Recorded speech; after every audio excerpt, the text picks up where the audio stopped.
हिकु अहिड़ो किताबु जंहिं हज़ारे नौजवान जी ज़िंदगी वञाए छॾी। हिकु अहिड़ो किताबु जंहिंखे पढ़ी 20,000 नौजवान ख़ुदकशी करे छॾी। हिन किताब जो नालो आहे द सारोज़ ऑफ यंग वर्थर, जेको जर्मनी जे मशहूरु लेखक गोएटी 1774 में लिखियो। हिन किताब में अहिड़ो छा हो जो नौजवान हिन किताब खे वठंदा हुआ, पढ़ंदा हुआ ऐं पंहिंजी ज़िंदगीअ जो ख़ात्मो आणे छॾींदा हुआ। उहे हुआ हिन किताब जे आख़िर में लिखियल चंद लफ़्ज़। किताब जो अहम किरदारु वर्थर आहे, जेको हिकु औरत शार्लट सां मुहबत कंदो आहे। शार्लट जी शादी हिकु अल्बर्ट नाले किरदार सां थी वेंदी आहे। वर्थर मायूस थींदो आहे, हिकु पिस्टल खणंदो आहे ऐं पाण खे कमरे में लॉक कंदो आहे ऐं ख़ुदकशी करे छॾींदो आहे। हीउ किताबु मार्केट में छा आयो, सॼो यूरोप हली वियो। नौजवान हिन किताब खे ख़रीद कंदा हुआ, पढ़ंदा हुआ ऐं हिन किताब जे सहर में गिरफ़्तार थी वेंदा हुआ। हिकु पिस्टल ख़रीद कंदा हुआ, ख़ुदि खे कमरे में लॉकअप कंदा हुआ, वर्थर जहिड़ा कपिड़ा पाईंदा हुआ ऐं पंहिंजी ज़िंदगीअ जो हमेशह लाइ अंत आणे छॾींदा हुआ। हिन किताब जी शिदत जो अंदाज़ो तव्हां हिन ॻाल्हि मां लॻाए सघो था त हीउ किताबु जर्मनी, डेनमार्क ऐं इटली जहिड़नि मुल्कनि में बैन कयो वियो।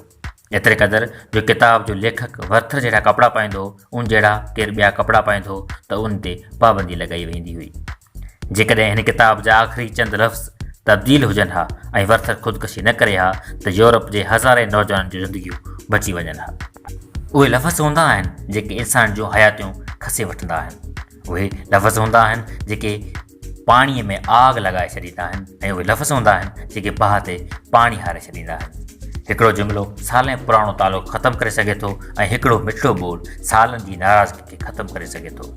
हीअ लफ़्ज़ ई त हूंदा आहिनि जेके विछड़ियल मिलाईंदा आहिनि ऐं उहे तलख़ लफ़्ज़ ई हूंदा आहिनि जेको पंहिंजनि खे दूर करे छॾींदा आहिनि। जेकॾहिं अफ़लातून, सुकरात, खलील जबरान ऐं शेक्सपियर जहिड़ा दानिश्वर सदियुनि खां पोइ यादि कया वञनि था त उन जो सबबु लाज़वाल ऐं शानदार लफ़्ज़ ई त आहिनि। सुठा लफ़्ज़ तव्हांजी ताक़त हूंदा आहिनि ऐं बेकार लफ़्ज़ कमज़ोरी। तव्हांजो हर लफ़्ज़ कुहाड़े जी हैसियत रखे थो। इन कुहाड़े सां तव्हां नफ़रतनि जा वण वढे सघो था ऐं मुहबत जे वण खे जड़ खां ख़तमु करे सघो था। हिकिड़ो जुमिलो क़ौम खे उथारे सघे थो ऐं हिकिड़ो जुमिलो क़ौम खे तबाह पण करे सघे थो। हिकिड़ो जुमिलो कंहिं इंसान खे लीडर बणाए सघे थो ऐं हिकिड़ो जुमिलो कंहिं वॾे लीडर जी सियासत जो ख़ात्मो करे सघे थो।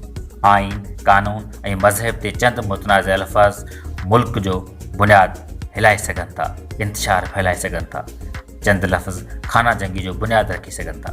कंहिं ॾाहे चयो हो, जेसिताईं तव्हांजा लफ़्ज़ तव्हांजे मुंहं में आहिनि तव्हांजा ग़ुलाम आहिनि, पर जॾहिं तव्हां लफ़्ज़ चई छॾींदा आहियो त पोइ तव्हां उन लफ़्ज़नि जा ग़ुलाम बणिजी वेंदा आहियो। ऐं जेकॾहिं ॻाल्हाइण वक़्तु तव्हां सिर्फ़ु इहो सोचे वठो त तव्हां जेको ॻाल्हाए रहिया आहियो उहे लफ़्ज़ जेकॾहिं तव्हां सां मुख़ातिबु थी तव्हांखे चया वञनि त तव्हां छा महसूसु कंदो।